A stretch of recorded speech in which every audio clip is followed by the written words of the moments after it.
How to win friends and influence people. Want to become more likable and build long-lasting relationships? In this video, I'll show you how to win friends and influence people from the book. I'll show you how this book can help you connect with anyone positively and positively impact your personal and professional life, from Dale Carnegie. Step 1. Avoid criticism or condemnation. So when we criticize someone, even if it's meant to help, it can hurt their ego, lower their self-esteem, cause defensiveness, or worse, resentment. Criticism often results in the person feeling misunderstood or undervalued. Instead of jumping to judgment, take a step back and try to empathize.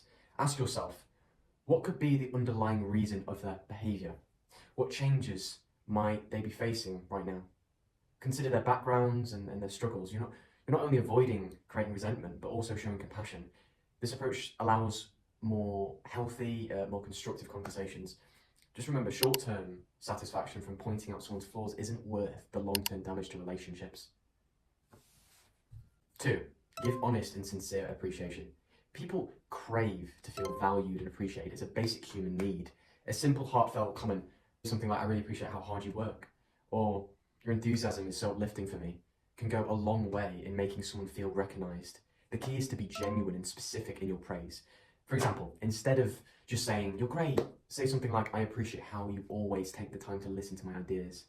This sincerity helps build trust and rapport. Flattery, on the other hand, can come off as manipulative and can be easily spotted. Be sincere in your compliments, and if it's coming from a place of value, that is the key point, because then people feel valued, don't they? If you're being grateful for them, it shows you value them, and that's special to feel valued, isn't it? Step 3. Remember and use people's names. A person's name is the most important word to them. It carries emotional weight, it shows respect. When you remember someone's name, it conveys that you care enough to make the effort. Using someone's name in conversation builds a personal connection, which is crucial for both business relationships and social interactions. If you struggle with remembering names, try techniques like repeating their name in conversation, associating it with something memorable about them, or even creating a little visual story on your mind that links the name to the person. You've got to experiment with it and see what works for you. This effort can transform a fleeting encounter into a lasting impression. Step 4. Be a good listener and take genuine interest in others. The secret to being interesting is not to try to be interesting yourself, but to be genuinely interested in others.